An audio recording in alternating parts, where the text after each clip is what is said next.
Start हो गया, आप चालू कीजिए। ओके। मेरा प्रातः वंदन सभी को। बच्चों, 2 लाइन की प्रार्थना हम हमेशा करेंगे, क्योंकि बादाम तो 2 ही 4 खाते हैं ना, तो अच्छी लाइन अगर 2 भी हम पढ़े तो भी हमारे दिमाग के लिए अच्छी खुराक होती है। तो आलोकित पथ करो हमारा, हे जग के अंतर्यामी, शुभ्र प्रकाश दो, स्वच्छ दृष्टि दो, जड़ चेतन सबके स्वामी। बच्चों, आज जो हम पाठ आगे बढ़ाने वाले हैं, जैसे हम अगर कहीं जाते हैं, हम स्टेशन पे खड़े हैं और आपका कोई मित्र आने वाला है, तो हम उसे ऐसी पोजीशनिंग बताते हैं कि वह जल्दी से आपको ढूंढ ले। जैसे खड़े हो प्लेटफॉर्म, तो आप बताओगे कौन से प्लेटफॉर्म पे हो, तीसरा चौथा, और कहाँ खड़े हो एग्जैक्ट। जैसे हम लेडीज हैं तो बताते हैं पहला लेडीज कंपार्टमेंट, दूसरा लेडीज कंपार्टमेंट, आप 7वां डब्बा 8वां डब्बा जैसे भी बताते हो। और एकदम सही पोजीशनिंग बता के आप एड्रेस उनको बता के, ताकि आपसे मिल जाए। हम मोबाइल पर लोकेशन ढूंढते हैं, कोई भी एड्रेस देखिए और डालिए अपना घर, आप गूगल मैप पे ढूंढ सकते हैं। तो ऐसी सारी जो ये है उसे कहते हैं निर्देश करना। निर्देश करना, और इसी से संबंधित है हमारा निर्देशांक भूमिति। इस भूमिति हम 9th भी पढ़े हैं। तो चलो देखते हैं कि 9th में हमने क्या पढ़ा है और अब हमें 10वीं में क्या पढ़ना है। तो ये जो भी लोकेशन है, निर्देश तो पॉइंट करता है, उसके बीच की दूरी है, उस जो बनता हुआ एरिया है उसका क्षेत्रफल है। इस पद्धति से हम बहुत कुछ ज्ञात कर सकते हैं। तो चलो जल्दी से थोड़ा सा 9th का रिवीजन करते हैं, फिर 10th का पढ़ते हैं।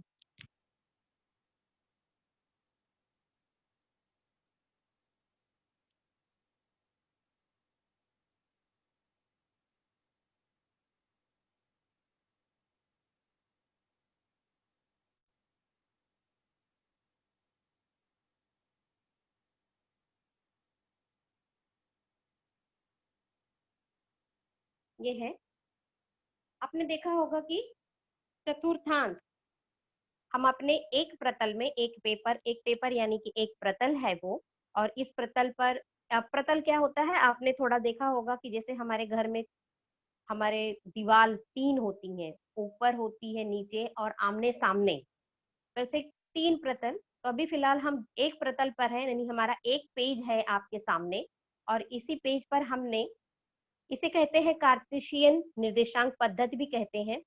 और जब हम इस पेपर पर 4 चतुर्थांश बनाते हैं, तो बच्चों ध्यान देना, बीचों बीच किस तरह से 20 सेंटीमीटर है, इसे 36 पंक्ति कहते हैं। और इस तरह से वर्टिकल यानी कि इसे 26 है, तो ऊपर से 13 छोड़ना, यहाँ से 10, और एकदम बीचों बीच में हम वाई अक्ष बनाएंगे। और 36 पक्ष, ये ऊर्ध्वा वाई अक्ष है, ऊर्ध्वाधर लाइन कहते हैं, और जो 36 लाइन है हमारी है उसको यक्ष अक्ष कहते हैं। इस तरह से इसका नाम दीजिएगा। अब मैं फटाफट रिवीजन आपको करना, आपने 9th में ये पढ़ा है। पहला चतुर्थांश, दूसरा चतुर्थांश और तीसरा चतुर्थांश, ये तीसरा है, और ये है चौथा चतुर्थांश। और इम्पोर्टेंट क्या है कि पहले चतुर्थांश में जो 2 बिंदु, हमारा जो निर्देशांक है या कोई बिंदु है, वो क्या होता है, यक्स और वाई होता है। यक्स पर कितना मान है और वाई पर कितना मान है। मतलब कि जब कोई बिंदु यहाँ पर है, तो हम पहले यहाँ समझो हम व्यक्ति हैं, यहाँ खड़े हैं, तो सबसे पहले हम यक्स की तरफ देखेंगे। यक्स की तरफ देखेंगे और देखेंगे कि हमें यक्स पर कितना मान मिलता है। तो जैसे पी है, हमने पी यक्स की तरफ देखा तो हमें मिला 4। और अब हम वाई पर देखेंगे तो कितना मिलेगा हमें, वाई की तरफ जाएंगे तो हमें 3 मिला, तो लिख देंगे। तो अब ये पी का निर्देशांक कितना हो गया, 4 और 3। तो सबसे पहले यक्स और इसके बाद वाई।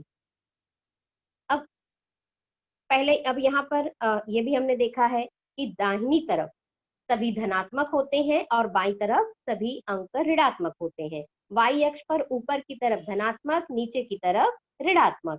तो जब आप कोई बिंदु देखते हो, जैसे मैंने कहा पी, और हमने देखा 4 यक्स पर हमें कौन मिलता है, 4 मिला, तो ये पहले चतुर्थांश में सभी यानी कि यक्स और वाई दोनों धनात्मक होते हैं।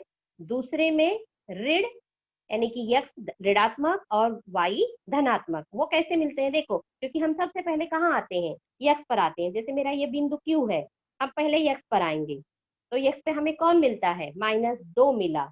फिर इसके बाद हम वाई पे जाएंगे, हमें y पर कौन मिला, 3 मिला, तो हम यहाँ 3 लिखेंगे, यानी एक ऋणात्मक और एक धनात्मक। आप इस तरह से देखोगे तो क्रॉस जो पहला है उसका क्रॉस आता है तीसरा, यानी अगर यहाँ दोनों धन है तो तीसरे में दोनों ऋण है, और इसका क्रॉस क्या होता है, अगर दूसरे में पहले ऋण धन है तो चौथे में पहले धन और ऋण।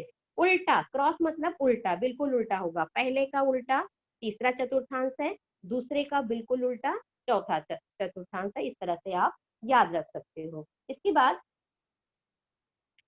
अगर इसी रेखा के समांतर कोई रेखा गई है, अब जैसे ये रेखा गई है और ये y अक्ष के समांतर है, तो इस रेखा का समीकरण हम कैसे लिखेंगे? बड़ी सिंपल सी बात है, आपको ये ध्यान रखना है कि ये रेखा किस अक्ष को कितने पे काटती है, यानी प्रतिच्छेदित करती है। अगर मैं ये देख रही रेखा ये यल है, समझो समझो ये रेखा यल है, तो ये कितने पे काटती है? x अक्ष को, x अक्ष को 4 पर काटती है, तो इस रेखा का समीकरण क्या हुआ? x बराबर ऋण 4। एकदम सिंपल है। समझो यहाँ से कोई रेखा गई है, यहाँ से ये, इस रेखा का समीकरण क्या हो जाएगा? तो हम ये पूछेंगे यह किस अक्ष को कितने पर काटती है। जैसे ये 5 है, 6 है और ये 7 है, तो ये समझो 8 है, तो किसको काट रही है? y को काट रही है 8 पर। इस रेखा का समीकरण क्या हुआ? y बराबर 8, है ना। तो किसी भी रेखा के समांतर रेखा का समीकरण निकालना बड़ा ही आसान है। खाली ये पूछना है किस अक्ष को कितने पर प्रतिच्छेदित करती है। कहीं पर आप समझो यहाँ पर है कोई रेखा जा रही है, तो हम यही कहेंगे कौन से अक्ष पर? y को कितने पर? ऋण 6 पर, तो y बराबर ऋण 6 इस रेखा का समीकरण हो जाएगा, ऋण 6। ठीक है, थोड़ा सा फटाफट और क्या होता है? x अक्ष पर स्थित प्रत्येक बिंदु का y निर्देशांक 0 होता है। जब आप कहाँ खड़े हो, x अक्ष पर खड़े हो तो x का ही मान मिलेगा, y 0, क्योंकि जैसे यहाँ x है, तुम यहाँ खड़े हो 2 पे खड़े हो तो 2 मिलेगा, लेकिन जब आप y की तरफ जाओगे तो 0 हो जाएगा।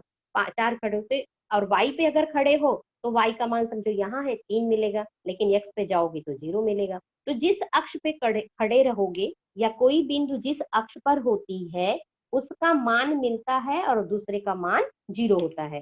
तो x अक्ष पर स्थित प्रत्येक बिंदु का y निर्देशांक 0 होता है, y अक्ष पर स्थित प्रत्येक बिंदु का x निर्देशांक 0 होता है। मूल बिंदु का निर्देशांक 0 और 0 ही होता है, आरंभ बिंदु भी इसे कहते हैं। और यदि x बराबर a, तो यह रेखा y अक्ष के समांतर, जैसा भी मैंने कहा किस अक्ष को काटती है, कितने पर काटती है, वो इस रेखा का समीकरण होता है। अगर x बराबर ये है, इसका मतलब वो y अक्ष अपोजिट के समांतर होगी। अगर y बराबर ये है तो इसका मतलब वो x अक्ष के समांतर होती है। x अक्ष का समीकरण y बराबर 0 है, y अक्ष का समीकरण x बराबर 0 है। तो अब ये ध्यान में रखिएगा कि किसी समांतर रेखा का समीकरण किसी अक्ष को, यानी किस अक्ष को बराबर कितने पर प्रतिच्छेदित करती है, तो इस तरह से आपका यह समीकरण मिलेगा। तो भूमिति, कल मैंने कहा था भूमितीय रचना, तो आप अगर YouTube चैनल पर राजेश्वरी पटेल सर्च करोगे तो आपको भूमितीय रचना के सभी वीडियो मिल जाएंगे, तो आप इसको देखना। अब हमने 9th में या उसके पहले भी पढ़ा है कि किसी रेखा पर अगर निर्देशांक है तो हम इसे कैसे ज्ञात करते हैं। समझो यहाँ पर हमने T, P, O, S, R, तो यस टी को अगर हम ज्ञात करना चाहते हैं तो हम क्या लिखेंगे? बड़े निर्देशांक में से छोटा निर्देशांक घटा देंगे।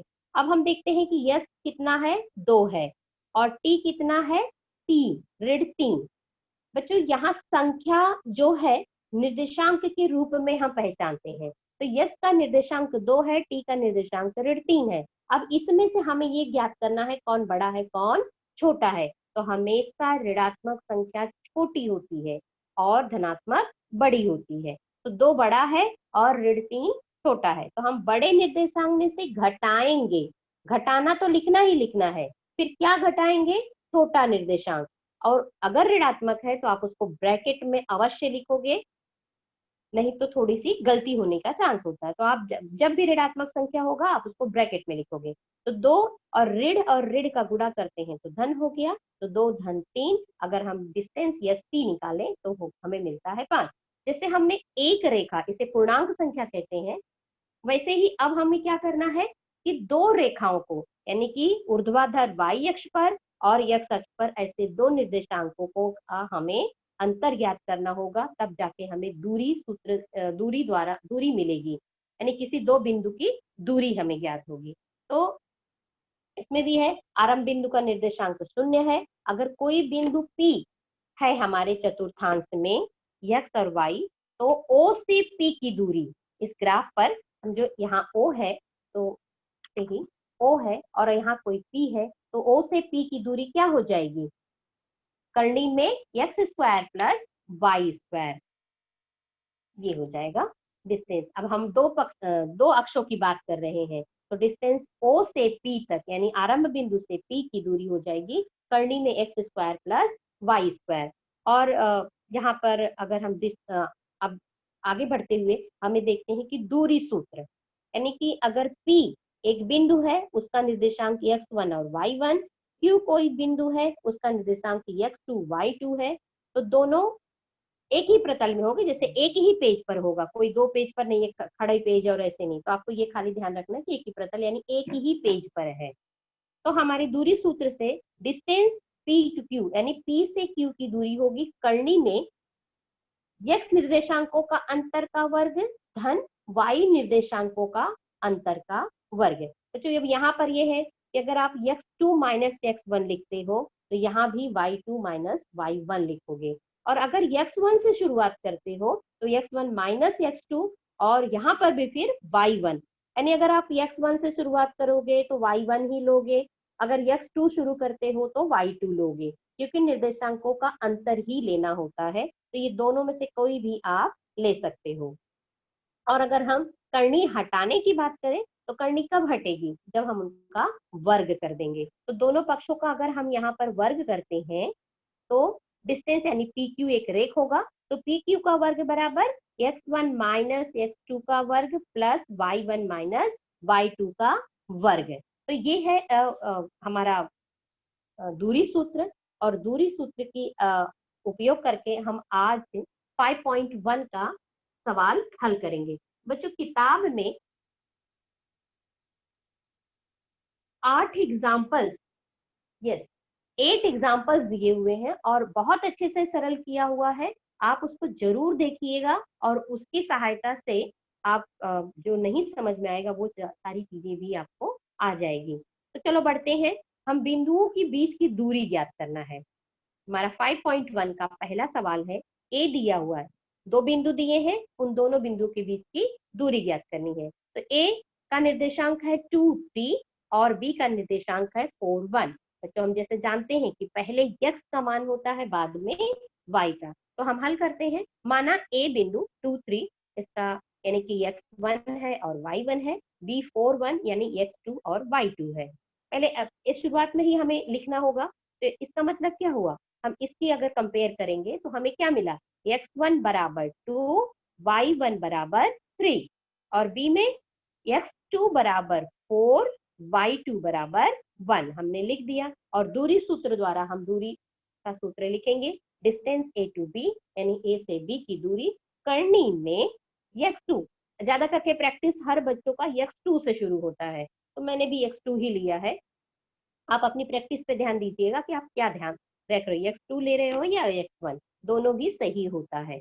तो x2 माइनस, तो आपने जो यहाँ बिंदु लिखा है बिल्कुल यही x2 minus x1 y2 minus y1 लिख दिया, x2 माइनस 1, तो जो आपने यहाँ संख्या लिखी है वही लो, 4 माइनस 2 का वर्ग प्लस 1 माइनस 3 का वर्ग लिख दिया। अब इसको हल करते हैं, 4 में से 2 गया 2 का वर्ग प्लस 1 ऋण 3। बच्चों हमेशा जब एक धन होता है एक ऋण होता है तो हम घटाते हैं, बड़े का चिन्ह लगाते हैं, तो 1 और ऋण 3 क्या है, घटा, तो बड़ा कौन था 3, तो हमने ऋण 3 का, यहाँ हम निर्देशांक की बात नहीं कर रहे हैं, हम संख्या की बात कर रहे हैं कि कौन बड़ा है, क्योंकि ये जो ऋण है ये ऑपरेशन है, मैंने कि हमें घटाना है।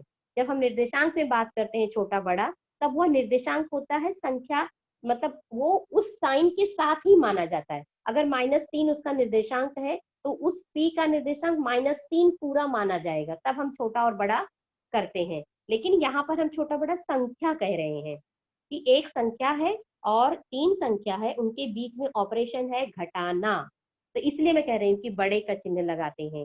तो एक संख्या छोटी है, 3 संख्या बड़ी है, बड़े में से हम छोटा घटाए, कितना आया, 2 आया, और बड़े का चिन्ह लगाए, तो -2। तो जब एक ऋण हो एक धन हो तो हम घटाएंगे, बड़े का चिन्ह लगाएंगे। अब 2 का वर्ग 4 हुआ, ऋण 2 का वर्ग भी 4 होता है, क्योंकि ऋण 2 गुणे ऋण 2 माइनस माइनस प्लस हो जाता है, इसलिए 4 होता है। तो कितना आ गया, 8 आ गया, करनी में 8। अब इसको हम ऐसे खंड करेंगे कि एक वर्ग होगा और एक, यानी हम उसको स्प्लिट करते हैं, गुणनखंड करते हैं। गुणनखंड किए तो 4 गुणे 2, और 4 का वर्गमूल 2 होता है, यानी डिस्टेंस ए से बी तक हमारा उत्तर कितना आ गया 2 करनी में 2। ठीक, आई थिंक आपको ये क्लियर होगा। आपने अगर इस पर ये सवाल को हल करना अच्छी तरह से सीख लिया, आपको दूरी सूत्र से दूरी ज्ञात करना आ गया, तो इस पार्ट के मैक्सिमम सवाल आप अच्छे से हल कर सकोगे। चलते हैं 5.1 का तीसरा सवाल। इसमें थोड़ा सा क्या है, खाली एक क्या आ गया है, बटे में आ गया है, तो वो आपकी दुविधा दूर हो जाए इसीलिए। तो r कितना है, 0 ऋण 3, यानी x1 y1, यस को माना हमने, 0 5/2 है, तो x2 और y2 हमने लिख दिया, x1 बराबर 0, x2। स्टार्टिंग में आप थोड़ी प्रैक्टिस रखो कि x1 कितना है, x2 कितना है, y1 कितना है, y2। जैसे जैसे आपकी आदत हो जाएगी, आपको ये अपने आप हो जाएगा कि ये x1 है, y1 है, x2 है, y2 है। जब सवाल बड़े होते जाते हैं तो हम बार बार नहीं लिखते, लेकिन शुरू में आप आदत रखिए ताकि आपको याद रहे। तो दूरी सूत्र हम फिर से लिखेंगे, distance r to S, r से यस की करनी में x2 माइनस x1 का वर्ग प्लस y2 माइनस y1 का वर्ग। x2 और x1 क्या है, 0, तो 0 माइनस 0, और यहाँ पर क्या हुआ, 5/2 माइनस -3। तो मैंने कहा था कि जब भी माइनस होगा तो आप बड़े ब्रैकेट, इसको ब्रैकेट में लिखोगे, क्योंकि ये छोटा ब्रैकेट हम इस्तेमाल कर रहे हैं, तो इसके लिए हम बड़े ब्रैकेट का उपयोग करेंगे।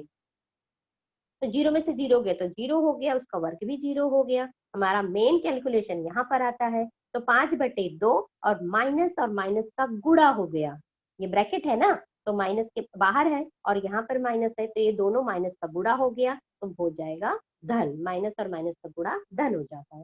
तो 5/2 + 3 का वर्ग। अब इसको हम करनी में ही या कहीं आप रफ में भी सॉल्व कर सकते हो, जैसे कि यहाँ समझो 1 है, तिरछा गुणा किया हमने, 3 दूनी 6, तो 5 + 6/2 और इसका होल वर्ग।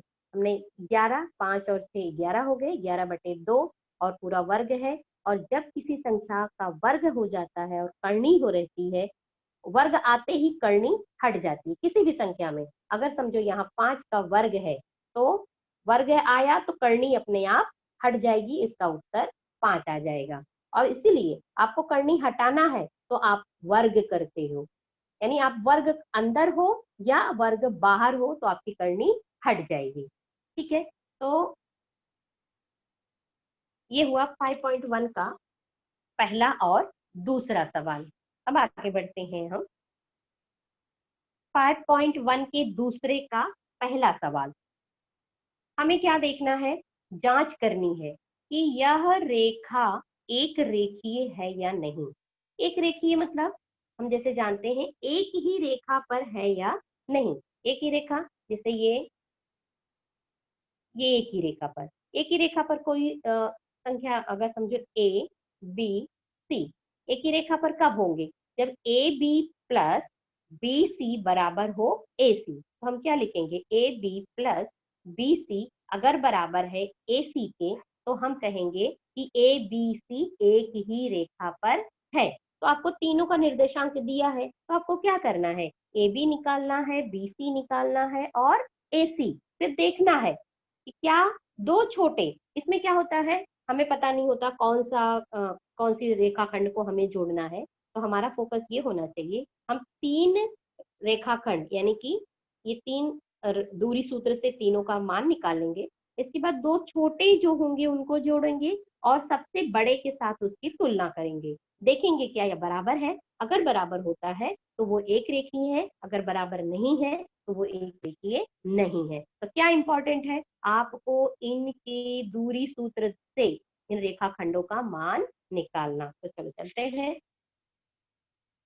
3 बिंदु दिया है ए बी सी, यानी एक्स। आप जब दूरी सूत्र से ए बी की दूरी निकाल रहे हो तो हमें ऐसी आदत है x1 - 1, तो ए बी के लिए हम x1 x2 और y1 y2 मान लेंगे। अब यहाँ पे x1 और y2 हम किसके लिए ले रहे हैं, सिर्फ यहाँ पर ले रहे हैं ए बी के लिए। तो आपने लिख दिया x1 बराबर 1 है, क्योंकि ए और बी ए बी ले रहे हैं, तो ए x1 और y1 x2 y2 हमने यहाँ लिख दिया अपनी जानकारी के लिए।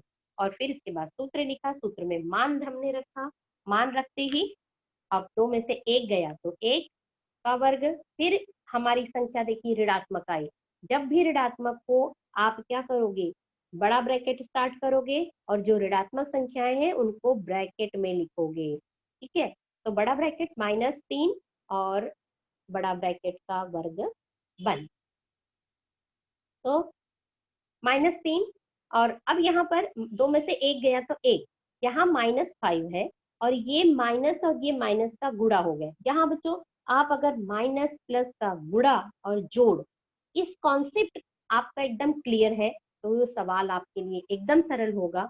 और अगर यही थोड़ी सी गड़बड़ी होती है तो थोड़ा गड़बड़ होने के चांस हो सकते हैं। तो इस पे आप बरोबर अच्छी तरह से प्रैक्टिस कीजिएगा कि धन धन धन का जोड़ते हैं तो क्या होता है, ऋण ऋण को अगर हम जोड़ेंगे तो क्या मिलेगा, धन धन का गुणा, ऋण और धन का गुणा, इस पे आप काम करना। तो अब जैसे यहाँ पर मैंने कहा ऋण ऋण का गुणा हुआ धन हो गया, यहाँ माइनस था ही।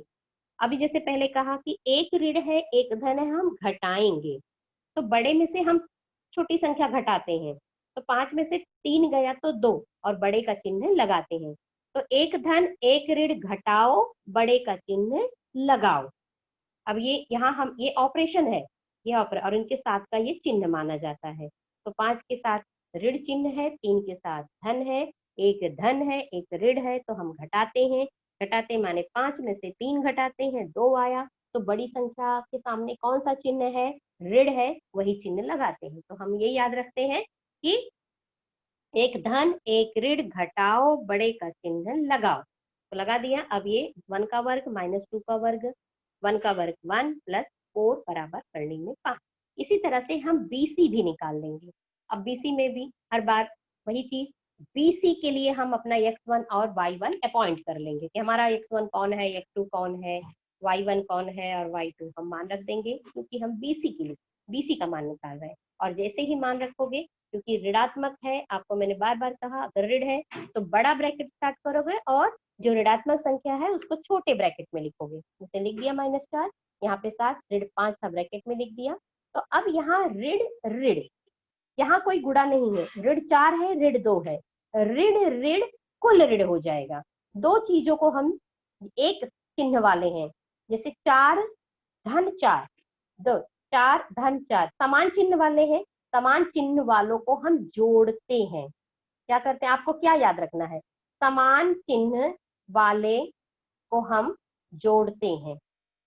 और जो जोड़ा, क्या तुमने जोड़ा है, ऋणात्मक जोड़ा है ना, तो ऋण आएगा। क्या जोड़ा है, धनात्मक, तो धन आएगा। यानी जो आप इकट्ठा कर रहे हो वही मिलेगा, लेकिन क्या करते हैं, जोड़ते हैं। तो मैं ऐसे कहती हूँ ऋण ऋण कुल ऋण। कुल का मतलब जोड़ दिया, और क्या जोड़ा, ऋण जोड़ा, तो ऋण ऋण कुल।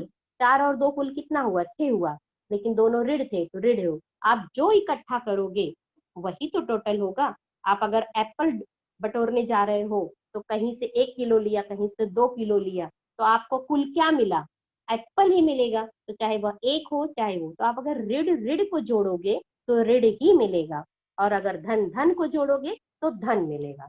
तो याद क्या रखना है, समान चिन्ह वालों को जोड़ते हैं और चिन्ह वही लगाते हैं जो उनका है।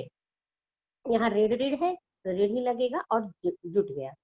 तो ऋण 6 का वर्ग हो गया 7 धन 5। देखिए धन और धन है, तो धन और धन को जोड़ोगे तो धन ही मिलेगा, तो कितना आया, 12 का वर्ग। आप सबका वर्ग लिख देंगे, ऋण 6 का वर्ग 36, 12 का, और टोटल करेंगे तो 180। जब हम इसका गुणनखंड करते हैं करनी घटाने के लिए, तो गुणनखंड आपने सीखा होगा, तो इसका गुणनखंड होता है 2 गुणे 2 गुणे 3 गुणे 3 गुणे 5। तो जोड़ी बनाते हैं, तो जोड़ी बनाया तो 2 की जोड़ी में से 1 लेते हैं, तो 1 लिया तो 2, और इस जोड़ी में से 1 लिया तो 3, और फिर क्या बचा, करनी में 5 बच गया। तो कितना उत्तर आ गया, 3 दूनी 6 करनी में 5।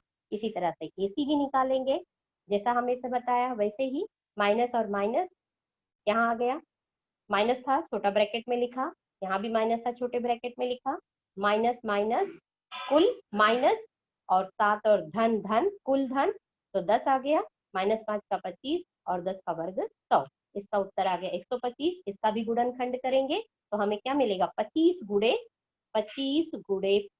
5 करनी में, तो 25 का वर्गमूल 5 होता है, और करनी में 5 ही हमें तीसरा। तो इस तरह से हमें तीनों डिस्टेंस फार्मूला से तीनों दूरी हमने निकाल ली है।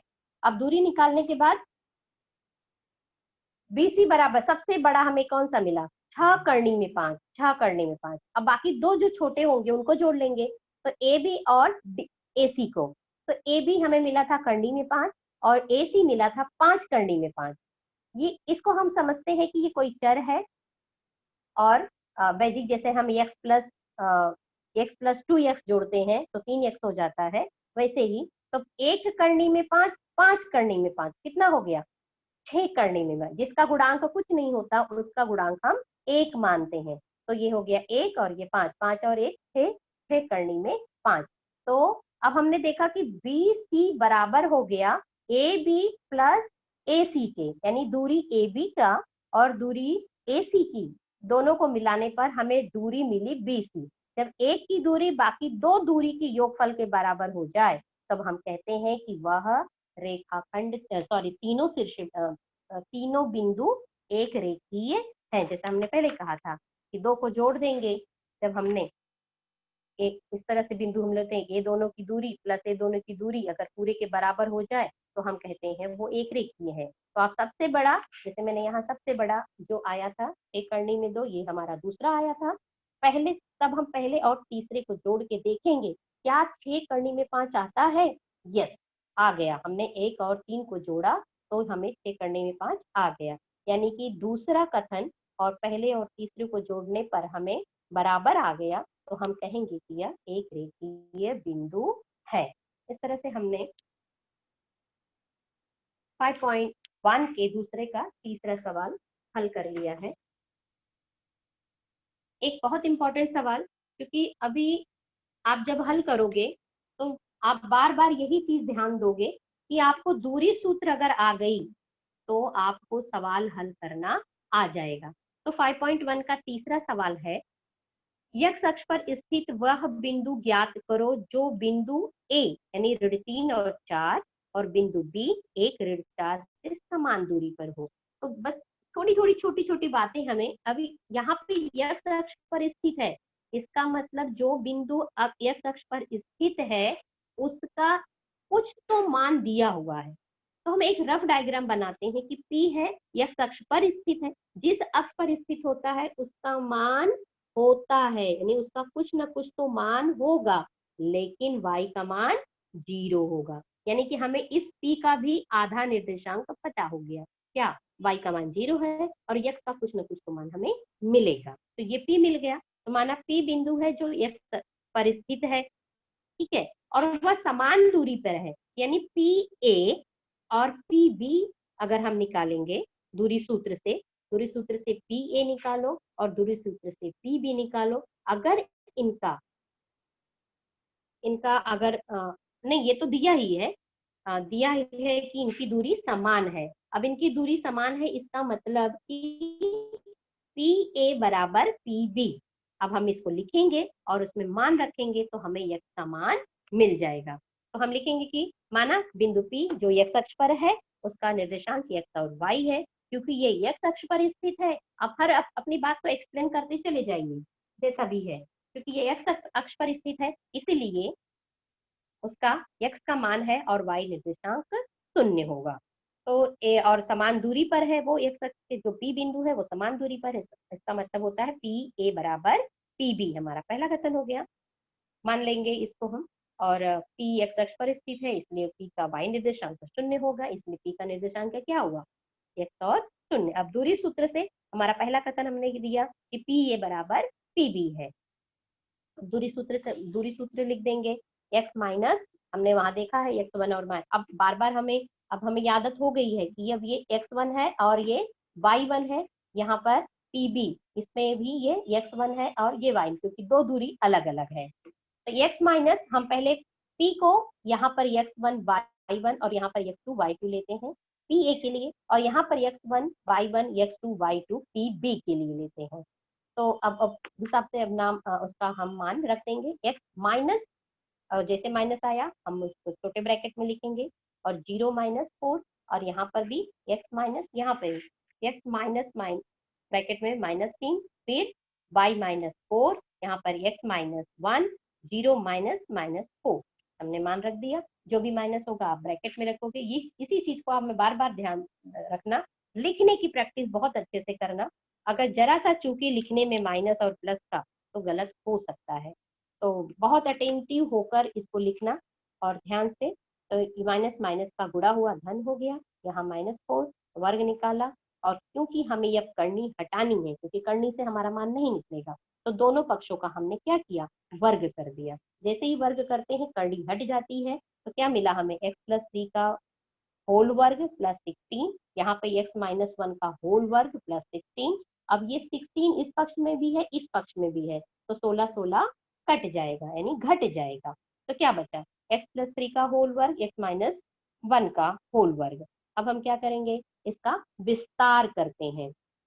विस्तार करेंगे, जैसे ए प्लस बी का होल स्क्वायर, तो क्या होता है, A square plus 2ab plus B का वर्ग। उसी फार्मूला से ही एक्स स्क्वायर, इनका डबल, 3 दूनी 6 और x प्लस 3 का वर्ग 9, ये विस्तार करके लिखेंगे। अब जैसे कि एक्स स्क्वायर यहाँ पे भी है, एक्स स्क्वायर घट गया, क्या बचा, अब x को हम एक तरफ लाते हैं, 6x है, ये -2 इस तरफ आ गया तो प्लस हो गया 6x प्लस, और 9 का पक्षांतर इस तरफ चला गया, तो 1 और 9 इस पक्ष में आया, इसलिए माइनस हो गया।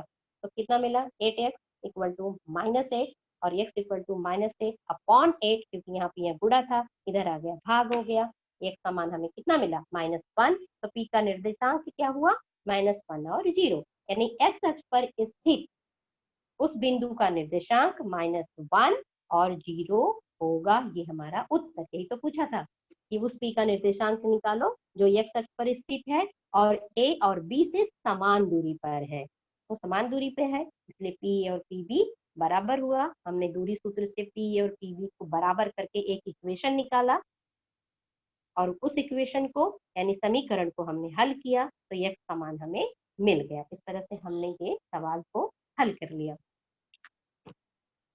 मैं एक और सवाल 7वां भी हल की हूँ,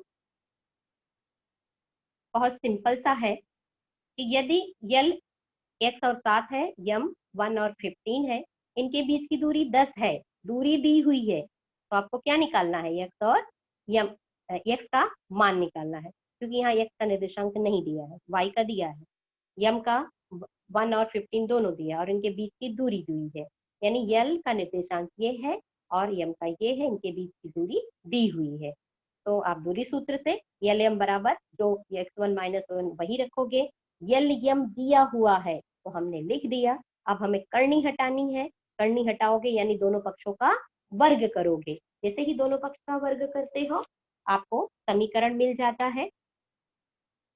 दोनों पक्षों का वर्ग किया यानी 10 का भी वर्ग किया तो कितना हो गया, 100, और ये करनी हट गई तो ये x -1 का होल वर्ग प्लस -8 का। आप एक एक करके इसका विस्तार करते जाइए, पक्षांतर करिए संख्याओं का, जैसे हम करते हैं 100, और इस 64 प्लस 1 कितना हो गया, 65, इनको हमने पक्षांतर कर लिया, और यहाँ क्या बचा, x स्क्वायर -2x, हमने जस्ट ऐसे फ्लिप कर दिया अपने इस दोनों पदों को, पहले एक्स स्क्वायर ऐसे जैसे ये होता है, हम खाली अपनी सुविधा के हिसाब से इसको टर्न कर देते हैं, तो उसका कोई भी परिवर्तन नहीं होगा, चाहे इतनी कितनी बार भी टर्न करो ऐसे, इसका कोई भी परिवर्तन नहीं होता समीकरण में। तो हमने एक्स स्क्वायर को टर्न करके यहाँ ला दिया और इसको घटा के यहाँ ला दिया। अभी से हमें मिला एक त्रिपद समीकरण, और जैसे ही त्रिपद मिलता है हमें पता है कि त्रिपद कैसे हल करते हैं। यहाँ -35 है, माइनस है यहाँ पर, तो हम ऐसी दो संख्या ढूंढेंगे जिनका अंतर आता है मध्य पद के बराबर। मध्य पद क्या है? -2 है, x हम लगाते हैं बाद में। तो 35, 7 बचे 35 होता है, जिनका अंतर -100 और दोनों का गुणन कितना होता है? -35, -7 और 5 मिला, 7 बचे 35 हो गया। एक ऋण होगा एक धन होगा, तो उनका गुणनफल ऋण 35 हो गया। और इन दोनों का अंतर, एक धन है एक ऋण है, तो घटाते हैं, बड़े का चिन्ह लगाते हैं, तो ये 7 हुआ। और 7 में से 5 गया 2, बड़ा संख्या 7 है, उसके सामने ऋण है तो ऋण हो गया। तो हम इस तरह से त्रिपद को हल करेंगे। और अब मैं ऐसे ही उम्मीद करती हूँ आपको त्रिपद हल करना आता है। नहीं आता है तो आप इसकी प्रैक्टिस कीजिए, बहुत ही अच्छा है। 8वीं में तो बहुत सारे सवाल हमने हल किए हैं। इसमें से x कॉमन लिया, x-7, और यहाँ पर 5x और 35 है, तो 35 क्या होता है? 5 गुणे 7 होता है। तो 5 बाहर ले लिया तो अंदर क्या बचा? x और ऋण 7। अब यहाँ पर दो पद होते हैं, तो x-7 बाहर ले लिया तो अंदर क्या बचा? x और धन 5। और इसलिए दो गुणांक बराबर 0 होता है, इसका मतलब कोई ना कोई एक पद तो 0 है ही। तो x-7 बराबर 0 या x + 5 बराबर 0। तो x बराबर 7 या x बराबर ऋण 5। तो आपको उत्तर क्या मिलता है? x की दो पॉसिबिलिटी है, या तो 7 होगा या तो ऋण 5 होगा। अब इम्पोर्टेंट इसमें यही है कि आप दूरी सूत्र का इस्तेमाल करना सीख जाएं और बहुत प्रैक्टिस कीजिए। बाकी के सवाल को मैं आपको बता रही हूँ कैसे करना है। समकोण त्रिभुज के लिए आपको क्या करना है? दो रेखाखंड के वर्गों का योगफल आपको बड़े रेखाखंड के वर्ग के बराबर बता देना है। यानी दो रेखाखंड निकालोगे, उनके वर्ग, दोनों पक्षों का जैसे हम वर्ग करते हैं वर्ग आ जाएगा, और फिर देखोगे कि सबसे बड़े रेखाखंड कितना है, बाकी दो छोटों का रेखाखंडों का वर्ग करोगे। अगर वो बराबर है तो हम कहेंगे कि वह निर्देशांक किसका है? समकोण त्रिभुज का निर्देशांक है। ठीक है। और जिसके सम्मुख भुजा समान हो, चतुर्भुज हम बनाते हैं कोई, तो अगर सम्मुख भुजा, आप चतुर्भुज का नाम लिखना ABCD, और उसी हिसाब से AB बराबर DC या BC बराबर AD, इन अगर बराबर होते हैं तो वो क्या होंगे? समांतर चतुर्भुज के निर्देशांक होंगे। यहाँ पे सारे निर्देशांक ही है। अब इन निर्देशांकों से आपको दूरी सूत्र से उन रेखाखंडों को निकालना है और तुलना करनी है, क्या AB बराबर DC के है, क्या BC बराबर AD के है, यानी चारों निकाल के तुलना करो। अगर सम्मुख भुजा समान है तो हम कहेंगे ये समांतर चतुर्भुज के निर्देशांक है। और जिसकी चारों भुजा समान हो, 4 निकालिए। अगर चारों भुजा समान हो, चारों भुजा का निकाल लो, PQRS, PQRS, चक्रीय तरफ से हम नाम लेते हैं, बिल्कुल कंटिन्यूअस में नाम हम लिखते हैं चतुर्भुज का। तो अगर चारों समान है तो हम कहेंगे वह समचतुर्भुज है। समबाहु त्रिभुज के लिए आपको क्या करना है? तीनों भुजा समान होगा है क्या? तो 3 ABC, तो AB निकालोगे, AC निकालोगे, BC निकालोगे। क्या तीनों रेखाखंड समान है जो आप दूरी सूत्र से निकालोगे? अगर समान है तो वह समबाहु त्रिभुज होंगे।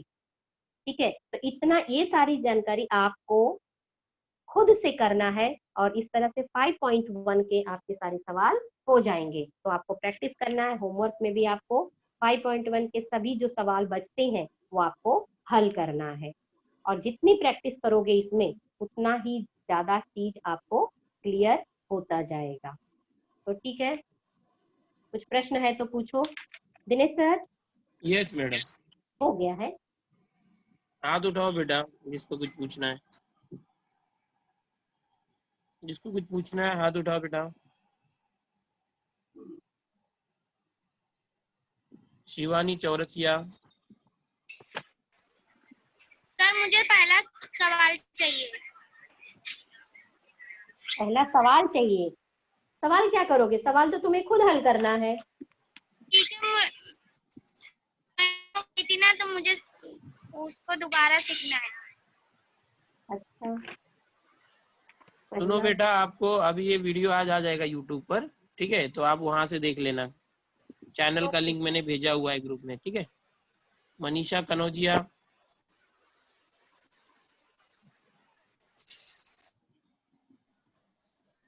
बोलो मनीषा, हेलो बोलो। मैम, मेरे को ना तीसरे का ना जो दोनों के पक्षों में वर्ग लिया था ना, वो ही नहीं समझा मैम। अच्छा, वर्ग लिया था दोनों पक्षों का, यानी कि ये 7वां सवाल, हाँ, ये वाला। ये अब नहीं मैम, हाँ, इसी में वो तो तीसरा तीसरा मैम। हाँ, ये तीसरा तीसरा, हाँ। अब दोनों पक्षों का वर्ग करने पर, ये करनी में है ना, तो अब अगर समझो कोई संख्या है यक्स है और यहाँ कोई करनी में 5 है, तो इसको हमें करना है, हटाना है करनी, क्योंकि जब तक करनी रहती तो हम सवाल हल नहीं करते, हम दोनों पक्षों का वर्ग करेंगे। वर्ग का मतलब वर्ग ऐसे। और कोई करनी कब हटती है, जब या तो अंदर वर्ग हो या तो हम पूरा वर्ग करें। तो अगर अंदर ऐसे यक्स का वर्ग आ जाता है तो भी करनी हट जाती है, तो हम लिख देते हैं यक्स बराबर 5। और अगर नहीं तो हम खुद दोनों पक्षों का वर्ग कर लेते हैं। तो ये पूरा सा बड़ा सा है, तो हमने क्या किया, सब का वर्ग कर दिया, दोनों पक्षों का वर्ग कर दिया, यानी कि हमने ऐसे वर्ग लगा दिया। और जैसे ही वर्ग हम लगाते हैं करनी हट जाती है। करनी हट गई तो हमने जो अंदर जो था वही चीज बाहर आ गई है। देख रहे हो, ध्यान से देखो। x+3 का वर्ग -4 का वर्ग 16, x - वर्ग पूरा वर्ग होल वर्ग आ गया, और 4 का वर्ग 16। खाली हमने करनी हटा दी है।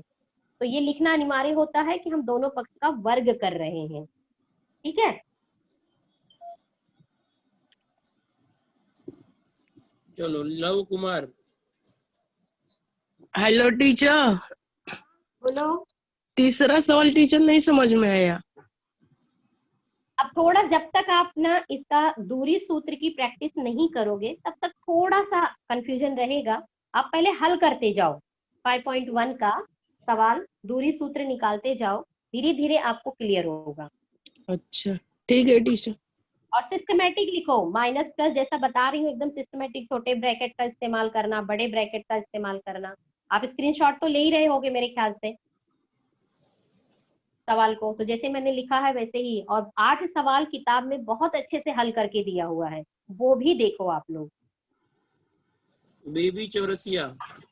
हाँ टीचर, मेरा ये क्वेश्चन था ना, इसमें 2 सूत्र दिए हैं, एक करनी में x² + y² दिया है, हाँ, और एक और नीचे वाले करनी में दिया है x2 हाँ, x1 का स्क्वायर। हाँ ये देखो, ये बात कर रहे हो ना, ये है। हाँ हाँ टीचर। ये मैंने क्या कहा था, जब आप किसी यहाँ से, आप यहाँ से दूरी निकाल रहे हो, ओरिजिन यानी आरंभ बिंदु से जब किसी की दूरी पूछोगे, समझो ये आरंभ बिंदु से यहाँ तक कोई रेखा गई है, ठीक है, यानी OP, तो आरंभ बिंदु क्या होता है, 0 0, कोई चीज घटा ही नहीं रहे हो, तो उसका सूत्र होता है करनी में x² + y²। ये अगर आरंभ बिंदु से होगा तो, लेकिन हमेशा अब आरंभ बिंदु से तो नहीं होता ना। समझो यहाँ कोई रेखा है और यहाँ से यहाँ तक गई, समझो A और B, तो ये आरंभ बिंदु से नहीं हुआ, इसका निर्देशांक अलग होगा, इसका निर्देशांक अलग होगा, तब हम दूरी सूत्र निकालते हैं ये वाला, x2 - x1 करनी में x2 - x1 का वर्ग प्लस y2 - y1 का वर्ग, ये सब करनी में होता है। और करनी हटाने के लिए हम क्या करते हैं, वर्ग करते हैं, बाद में 2 पक्ष होते हैं तब समीकरण बनाने के लिए। ठीक, नीलम एंड नीलू।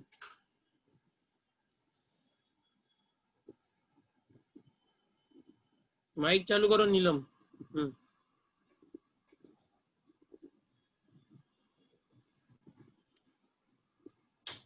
आवाज नहीं आ रही है। ठीक है हाँ, मैडम, हो गया। हाँ ओके ओके सर, ओके।